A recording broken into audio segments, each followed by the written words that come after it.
Buenas noches, ¿cómo están todos?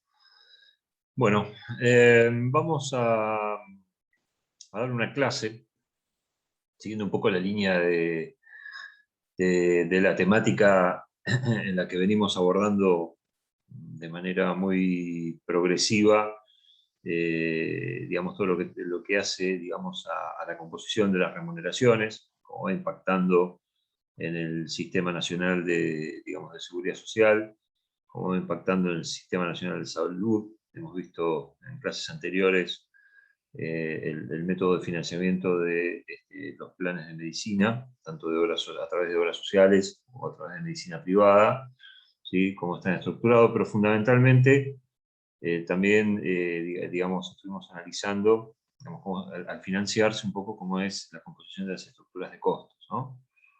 Entonces, también hemos abordado, digamos, las problemáticas de las condiciones, problemáticas, digamos, el encuadre de las convenciones colectivas de trabajo, sus distintos fondos digamos, sus distintas formas de ser abonadas, las contribuciones, digamos, a los sindicatos, ¿sí? Y, digamos, la terminología, digamos, llega a esta altura de la materia, digamos, la terminología por ahí se empieza, digamos, a cruzar en alguna medida, o lo que nos sucede a muchos es que empezamos a confundir conceptos porque las denominaciones o los criterios que muchas veces utilizamos para, digamos, abordarlas, generalmente generan algún grado de confusión, y está bueno, digamos, en este punto, digamos, de la cursada, tener una idea, digamos, de elementos que son, o de conceptos que por ahí son bastante básicos, ¿sí? Pero que muchas veces son confundidos, ¿no? En todo lo que son los procesos de liquidaciones de haberes,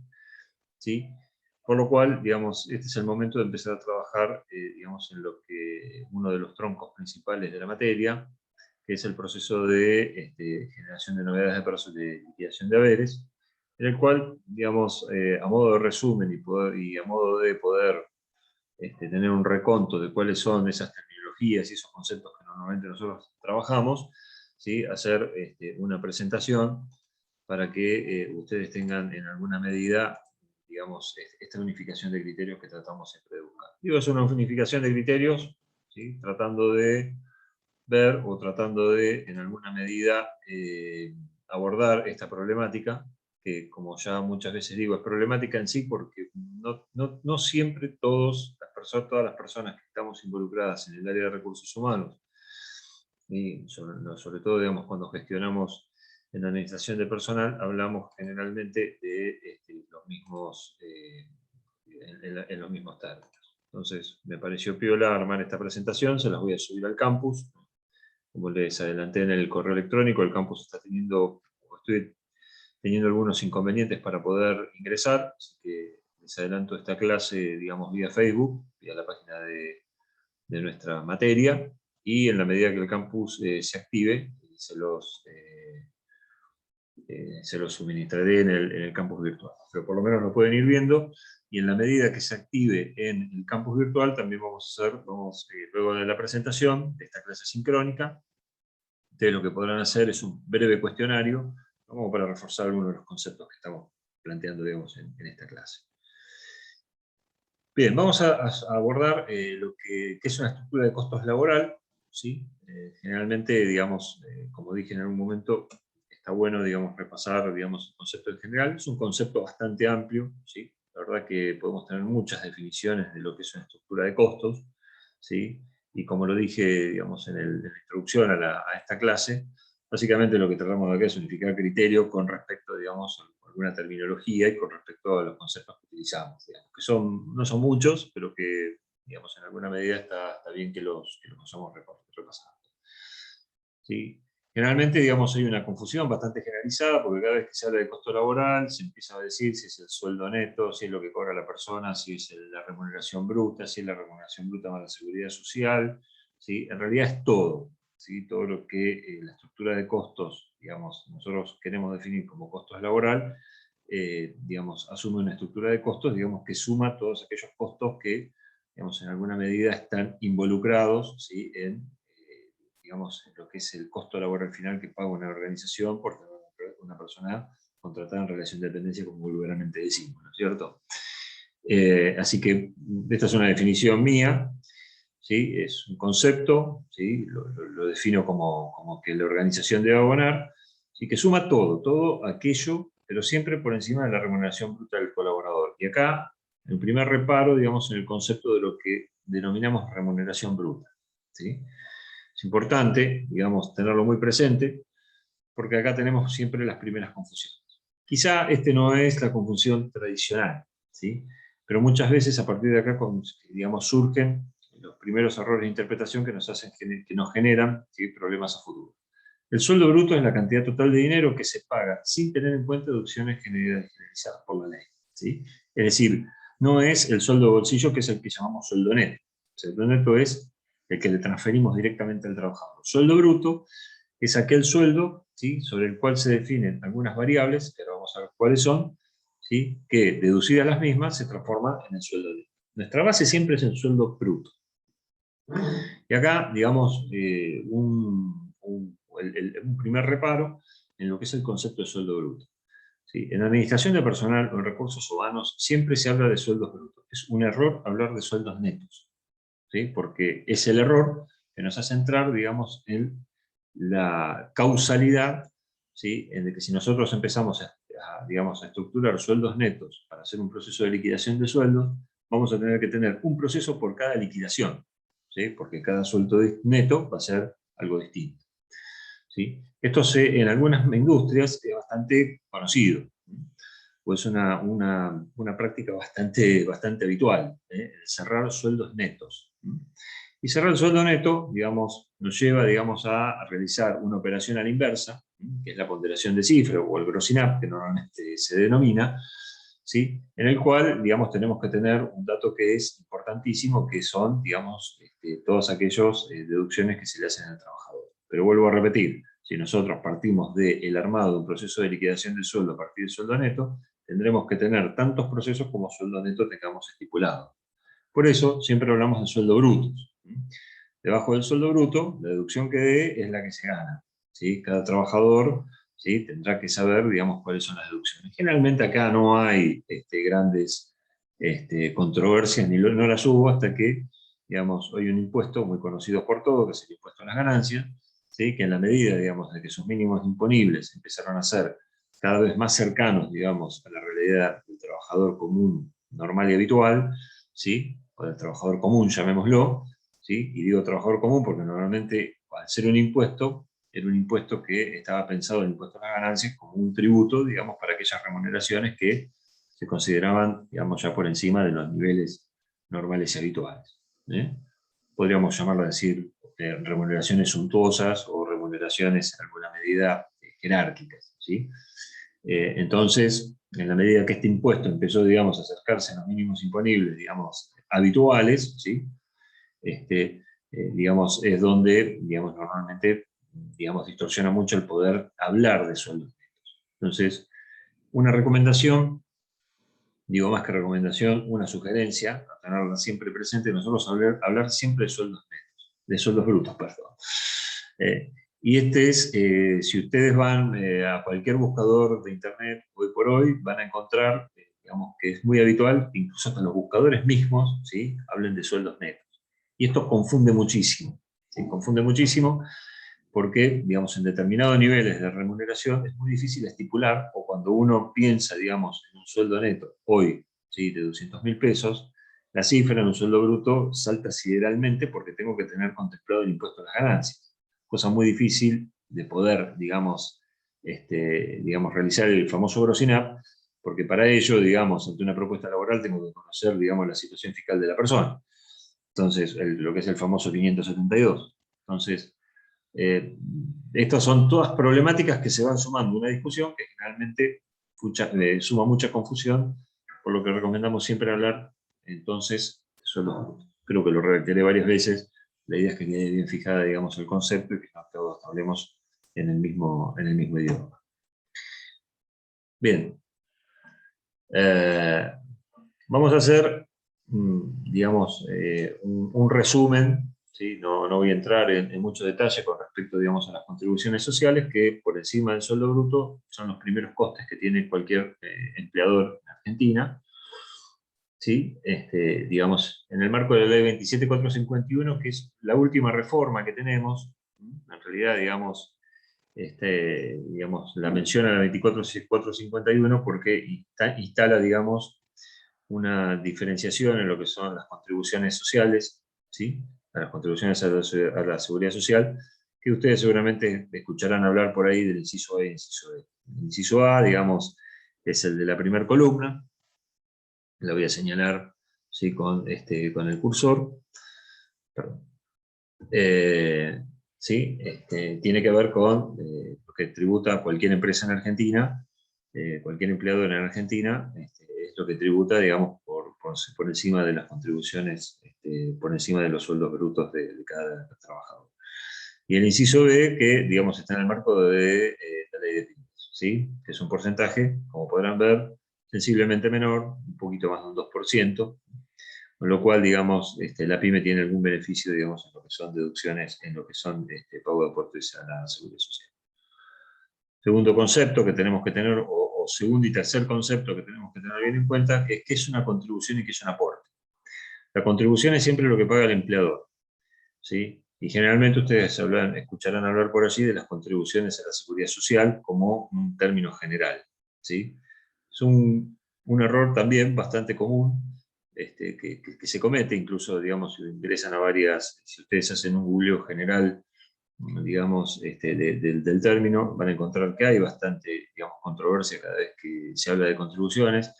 Lo que ustedes tienen que tener en cuenta es que siempre que hablamos de contribuciones estamos hablando, ¿sí?, de aquella carga sobre las seguridades sociales que paga el empleador por encima de las remuneraciones brutas, ¿sí?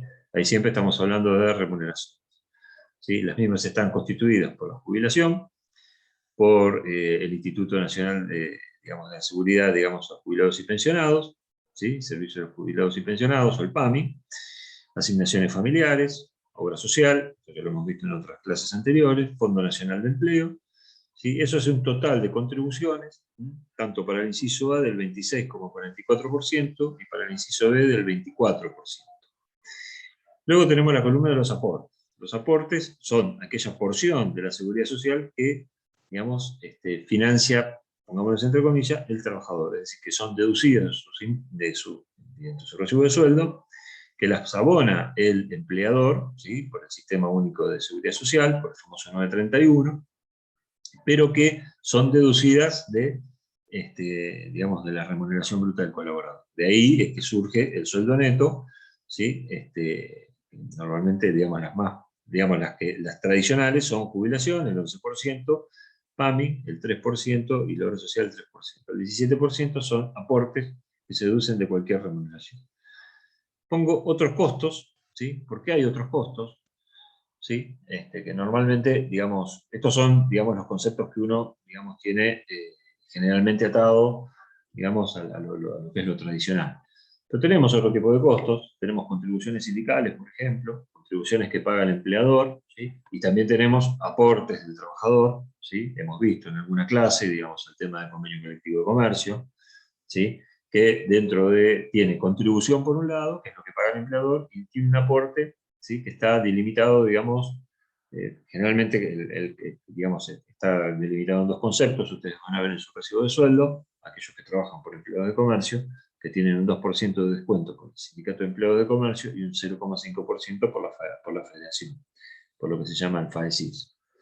Del lado de la contribución, tenemos una contribución al sindicato, una contribución a FAESIS, una contribución al INACAP, que es el Instituto de Capacitación del Sindicato de Empleados de Comercio, ¿sí?, y una contribución adicional a lo que es un famoso seguro de desempleo que se llama la Estrella, muy conocido por todos, que cada vez que se desvincula un empleado de comercio, cuyo empleador estuvo abonando el seguro de la Estrella, ¿sí?, tiene una indemnización que la puede cobrar, digamos, con el programa de renuncia, despido, o el cese de la actividad por el motivo que haya sido, la puede generar en la propia Estrella.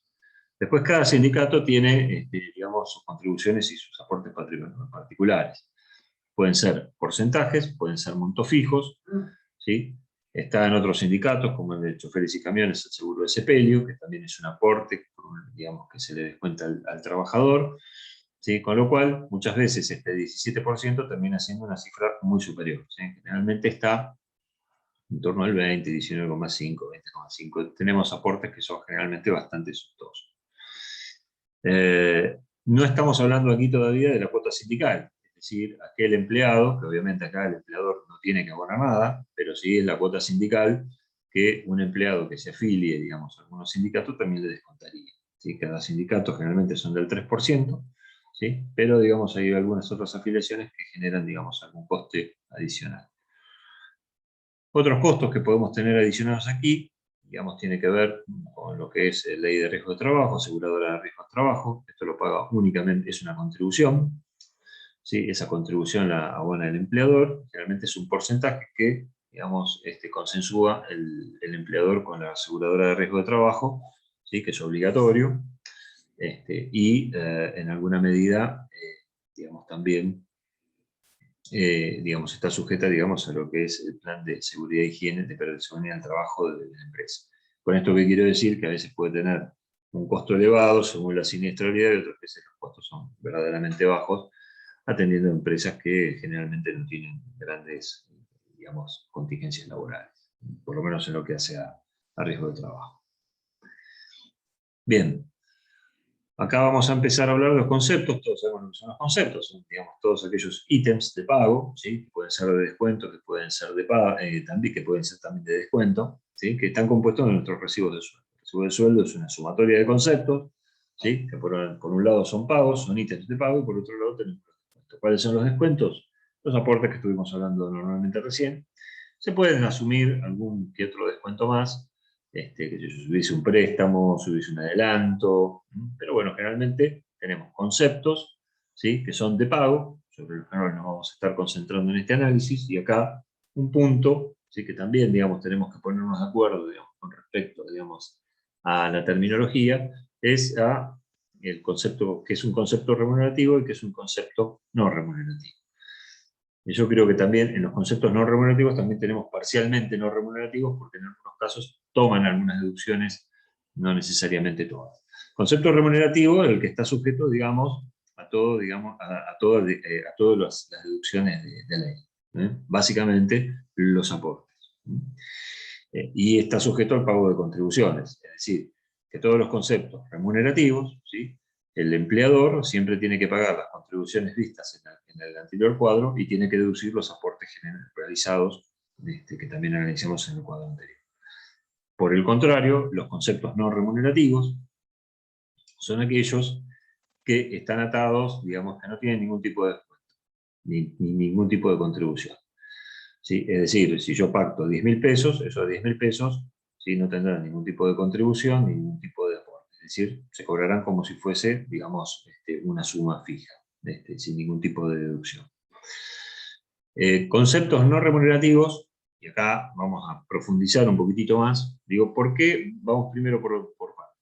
¿Por qué digo parcialmente no remunerativos? ¿Sí? En algunos lugares, digamos, y acá empezamos con una definición que empieza a tener algunos atisbos legales que muchas veces no terminan, digamos, de resolverse más allá, digamos, sino hasta generar algún tipo de contingencia. Y en este sentido, digamos, alguna jurisprudencia, ¿sí?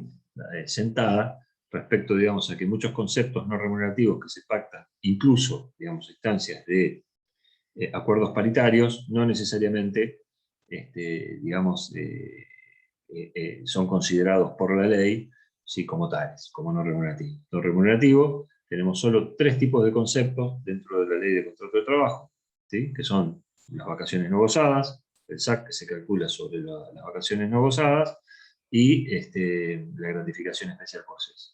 Esos son los únicos conceptos que se pueden abonar a través de un recibo de sueldo, sin la deducción de los correspondientes aportes y el pago de las contribuciones. Con lo cual, todos aquellos conceptos que normalmente vemos digamos, consagrados por algún acuerdo paritario de un convenio colectivo con un sindicato, viáticos, conceptos no remunerativos que después se integran a sumas remunerativas o que se pagan, digamos, por mucho tiempo como tales, generalmente son siempre observados por la jurisprudencia ante algún tipo de, digamos, ante alguna contingencia, digamos, por la jurisprudencia, en muchos casos no son tomados como tales.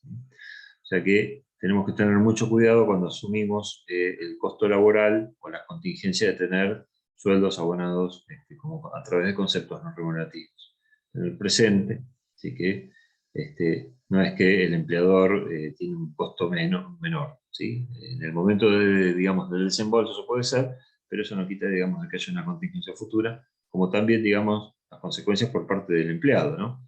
Que muchas veces se ve, por ejemplo, en las instancias, digamos, un concepto no remunerativo también es contemplado, por ejemplo, para el impuesto de las ganancias. Entonces, muchas veces hay que tener cuidado con ese análisis, digamos, de esa composición salarial, ¿sí? Para tener el cuidado suficiente de que no repercuta sobre toda la estructura de costos laborales. Bueno, algunos de los costos ya los hemos visto, aseguradora de riesgo de trabajo ya lo hemos conversado. El SBO, el sueldo, el seguro vital y el seguro de vida obligatorio, ¿sí? Hoy por hoy es un costo fijo de 24 pesos con 35, normalmente, digamos, también forma parte del costo, digamos, laboral. ¿Sí? Tener en cuenta que según las actividades tenemos distintos tipos de seguros, ¿sí? Generalmente, digamos, el seguro de vida obligatorio es el más tradicional, que es el 24,35, que son actividades, por ejemplo, como WATRE tienen un seguro particular, la actividad a través de WOCRA también, ustedes saben que tiene, ya lo hemos visto en clase, digamos, tiene una forma bastante más particular, digamos, de abordarlo, pero bueno, digamos, estos son, digamos, el más tradicional y el más conocido es el seguro de vida obligatorio. Contribuciones y aportes sindicales, a cuota de afiliación al sindicato también lo hemos visto. Y después tenemos otros costos que muchas veces no los asociamos directamente a la estructura, pero que también están incluidos, como pueden ser ropa de trabajo y examen preocupacional de ley. Todo forma parte del costo y en alguna medida se suma, ¿sí? A este análisis que normalmente realizamos en la administración de personal, más allá de que generalmente lo que es ropa de trabajo y examen preocupacional de ley está visto más bien como un costo indirecto, ¿sí? Y nosotros acá estamos hablando de pura y exclusivamente costos directos, es decir, todos los costos que están asociados directamente al pago de la remuneración. Quizá ropa de trabajo, examen de preocupacional de ley, no sean necesariamente estén atados a esa lógica, pero bueno, quería mencionarlos para que ustedes también tengan en cuenta. Esto es una clase bastante, digamos, una clase que tiene que ver, que está dentro de una lógica, dentro de una secuencia de muchos temas que venimos viendo, y me parecía interesante que lo repasáramos, porque hace también a este análisis. Bien, ahora nos vamos a meter un poquitito más en lo que son el concepto de remuneración. Acuérdense, nuestros conceptos remunerativos. Conceptos, ¿sí? Todo ítem de pago, ¿sí? Generado directamente a través de un trabajo directamente realizado, se denomina un concepto productivo. ¿Por qué hablamos de concepto productivo? Porque generalmente el concepto productivo, ¿sí? Vamos a ver un poquitito más adelante el porqué, digamos, de esta diversificación que estamos abordando, lo asociamos directamente a lo que está vinculado con directamente la producción, es decir, con el valor generado a través del trabajo realizado, ¿sí? Dentro de lo que es un marco, dentro de lo que es el marco técnico legal, ¿sí? Dentro de mi contrato de trabajo yo tengo una cantidad de horas mensuales que le dedico a mi trabajo. Esas horas son productivas porque yo efectivamente produzco. Eventualmente, digamos, puedo hacer horas extras. Eventualmente, si alcanzo objetivos, puedo tener un bonus, puedo tener un premio, ¿sí? Esos son todos conceptos productivos, ¿sí? Es los que están vinculados directamente a la relación laboral y que generan trabajo, que están directamente generando, digamos, un valor a través del trabajo realizado directamente. Bueno, algunos de ellos, aquí los puse, son los que normalmente podemos ver en un recibo de sueldo, ¿sí? Y, digamos, como concepto productivo, es importante tenerlo en cuenta, porque a la hora de armar una estructura de costos, ¿sí? Estos están relacionados directamente, digamos, a la habitualidad, es decir, si contrato a una persona, al trabajo que realmente está produciendo. Y por otro lado tenemos los conceptos improductivos, que a diferencia de los anteriores, ¿sí? Son los que se deben abonar, más allá de que no están generando un valor directamente. Es decir, las leyes laborales, ¿sí? El marco normativo legal exige que los abone, más allá, digamos, de que no generen, de que no estén generados, digamos, digamos, que sean producto, digamos, del trabajo efectivamente realizado. ¿Cuáles son ellos? Bueno, las licencias, el sueldo anual complementario, los feriados, los días de gremio. La verdad que podemos poner varios, ¿sí? Acá la clave del concepto improductivo es hacer un abordaje, porque a lo que entramos ahora es a un poquitito a lo que es el concepto de previsión. ¿Sí? Algunos de estos conceptos, ¿sí? ¿Sí? Son los que cuando yo los sumo en la estructura de costos, ¿sí? Digamos, algunos los puedo deducir, otros no tanto. Y eso básicamente, ¿sí? Tiene que ver con el concepto de previsión. Esencialmente, la previsión es el proceso de predecir cifras, ¿sí? Y precisamente, digamos, si vamos a lo que son conceptos improductivos, si predecir un SAC, un feriado, ¿sí? A lo mejor es algo bastante lineal. ¿Por qué? Y porque directamente, si yo saco, si calculo que el sueldo anual complementario es el sueldo 13 de 12 que abono, ¿sí? Ya directamente puedo sacar la cifra, ¿sí? Agregándole a esa estructura de costos el 8.33% que implique ese salario adicional anual que va en el año. Entonces, a los efectos, digamos, de analizar una estructura de costos y sacar un costo laboral, siempre estamos haciendo una ponderación de cifras, es decir, la estamos haciendo le estamos dando un valor en un determinado lapso de tiempo. Normalmente es un año.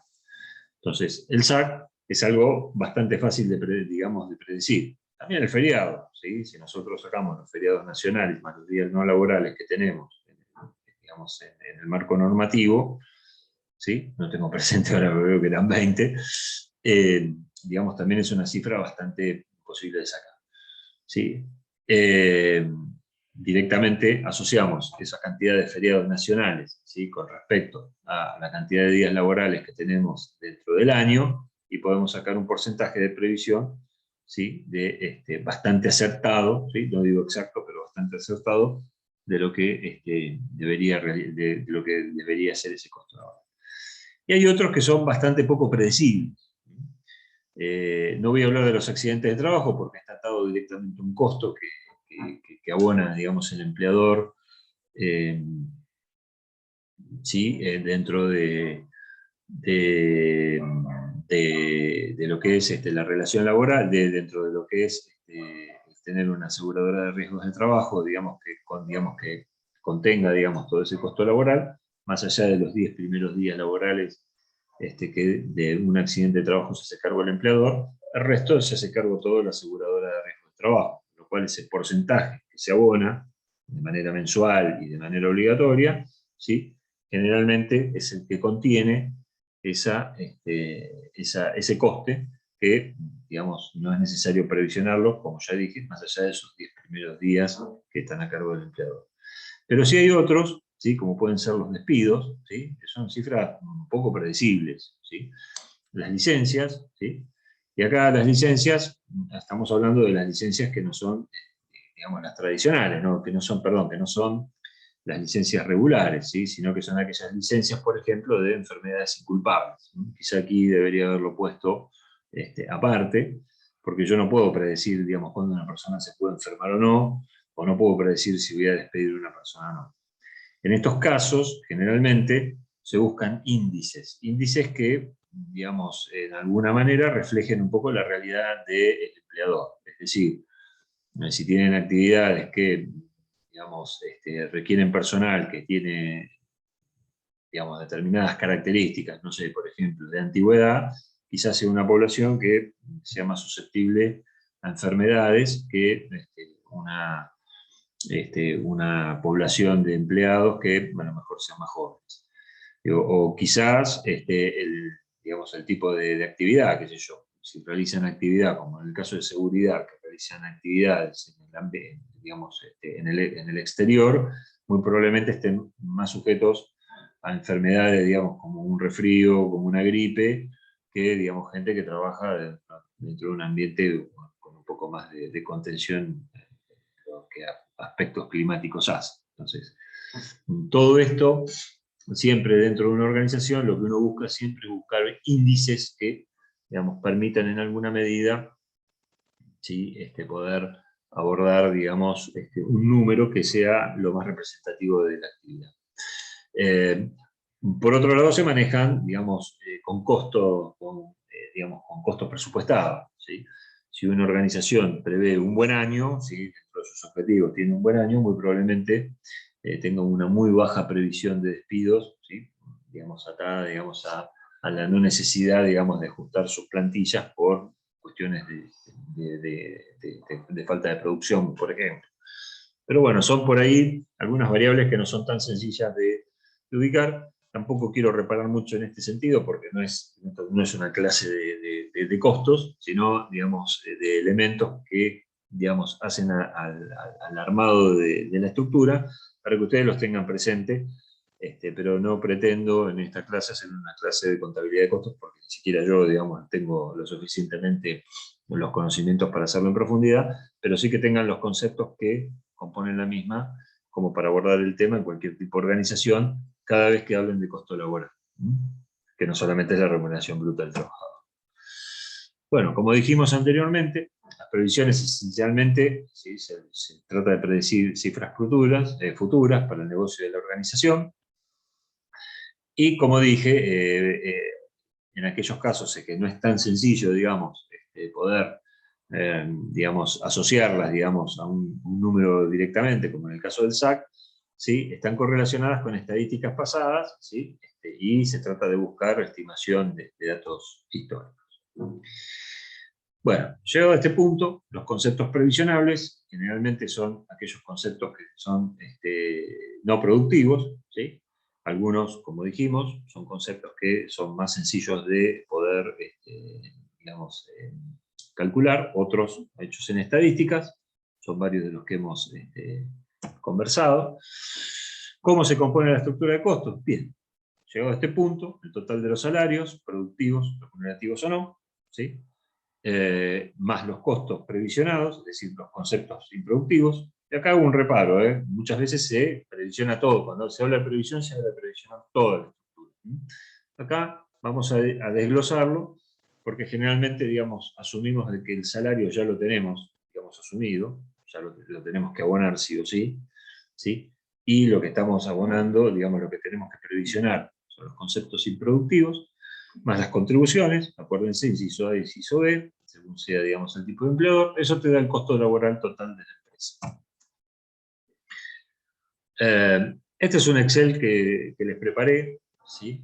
Después vamos a hacer, digamos, en el momento de hacer el cuestionario, vamos a hacer algunos jueguitos digamos, de análisis, como para que ustedes lo prevean.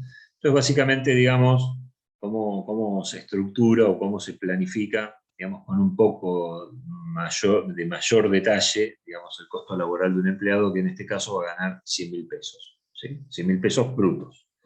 Sobre los 100.000 pesos brutos, ese no va a ser el neto de ese empleado, se va a ser los 100.000 pesos netos menos los aportes. Acuérdense, 17%, 11, 3 y 3, más los aportes sindicales que eventualmente tenga, y sobre eso, digamos, todo lo que el empleador debe abonar, ¿sí? Todo lo que es las cargas sociales. Dentro de las cargas sociales pusimos el seguro de riesgos de trabajo RT, en este caso incide un 0,80% sobre la nómina. Esta es una organización que evidentemente tiene un costo bajo, ¿sí? Para que ustedes tengan una idea, en empresas de la construcción, en el sector de la construcción, este número puede ascender a 7%, 6%, y a veces inclusive números más importantes, ¿sí? Seguro de vida obligatorio, ¿sí? 0,02%, acá podríamos decir un poquito, una cifra prácticamente insignificante, siempre, pero bueno, debería ser un poquitito más, acá debería haber redondeado un poco más. Bien, perdón. Los feriados nacionales, acuérdense, en este caso está dividido 20 sobre la cantidad de total de días hábiles que tiene el año. Las vacaciones, acá hacemos la diferencia del plus vacacional. Recuerden que las vacaciones, nosotros solamente atamos el plus vacacional a la cantidad de días de vacaciones promedio que puede tener una persona. Esto generalmente lo tenemos que atar, digamos, al promedio que podamos tener de la organización, en este caso está hecho sobre 14. Los sueldos improductivos, esta es una cifra estadística, ¿sí? O un estimado, un valor de aproximación al cual se aspira a llegar. El SAC es el 8,33, es el 12, la doceava parte del sueldo. La previsión de despidos, acá le puse una previsión de despidos alta, no suelen ser este tipo de números, ¿sí? Esta es una previsión de despido para una organización en una época complicada, ¿sí? Pero, digamos, generalmente, digamos, es un número bastante, muy por debajo de este en una situación normal. Realmente se trata de un 3, un 4%, no mucho más que eso. Licencias varias, ¿sí? Acá, bueno, acá tenemos las licencias, qué sé yo, días de gremio, días de estudio. Acá también se pueden trabajar distintos tipos de estadística para tener índices lo más aproximadamente posible. Bien, costos directos. Tenemos acá el primer total, 27,22. Acá estamos hablando de una organización que está en inciso A. Acá tenemos los costos directos provisionados, digamos, de los improductivos. Otros costos, bueno, yo aquí les agregué aportes sindicales extraordinarios. Estas son cifras de referencia, ¿sí? También ponderé el valor de la ropa de trabajo, ¿sí? La ropa de trabajo, ¿por qué la pondero? Y porque generalmente, digamos, en el año, digamos, tiene un valor lineal, digamos, de costo, con lo cual, en mi caso particular, yo siempre trato de sumarlo, sobre todo en organizaciones en las que hay una necesidad, digamos, de tener, digamos, a la gente, digamos, uniformada. Digo esto que es una plantilla de operarios de producción, una plantilla de gente que está, no sé, trabajando con atención al cliente, al público de manera directa. Si tienes empleado de trabajadores no sé, de oficinas, generalmente no utilizan ropa de trabajo, o ahora que está entrando de moda el home office, ropa de trabajo no está tanto en uso. Digo, puede ser discutible. Eh, digamos, yo generalmente lo tomo en cuenta en tanto y en cuanto a la organización o al tipo de actividad de la organización lo amerite. Bueno, los examen premédico preocupacional, digo, no lo tomen, lo pueden sacar o no, ¿sí? Lo que sí tienen que tener en cuenta es que yo en este caso muchas veces los preveo porque, digamos, en algunas organizaciones se hacen revisiones periódicas, con lo cual, si ustedes trabajan en una organización en la cual, o en un empleador, en el que hay agentes de riesgo o índices de insalubridad o es una actividad insalubre, generalmente hay revisiones periódicas y es un costo que debería involucrarse. Bueno, y finalmente se suman todos los valores, ¿sí? Al sueldo bruto, ¿sí? Al 100% del sueldo bruto, ¿sí? Al entero, acuérdense, ¿sí? Y normalmente llegamos a un valor, ¿sí? de costos, ¿sí? Que generalmente está sensiblemente, en este caso está un poquitito inflado porque recuerden que yo le puse un valor alto en inacción por despido. Pero ustedes fíjense que en el mejor de los casos no pasaría de, digamos, no sería nunca inferior a 1,5, ¿no? Es decir, al 50%, digamos, de lo que es, digamos, esa remuneración bruta que estipulamos para el trabajador. Bueno, espero, digamos, haber podido haber despejado las principales dudas, conceptos que quiero que se queden muy grabados, ¿sí? Remuneración bruta, ¿sí? Aportes y contribuciones, ¿sí? Salario neto, ¿sí? Remuneración bruta, neta, contribuciones, aportes, contribuciones, ¿sí? Y conceptos productivos e improductivos. Esos son 6 conceptos, 5, depende cómo lo vean, ¿sí? Que tienen que quedar bien arraigados, ¿sí? Que tienen que ver un poco con las temáticas que vienen en las próximas clases, ¿sí? Y que obviamente en el cuestionario que les subiré en el transcurso de la semana van a tener para resolver. Así que les aconsejo reforzar el tema. Bueno, buenas noches a todos y los estamos viendo el viernes que viene. Fuerte abrazo para todos.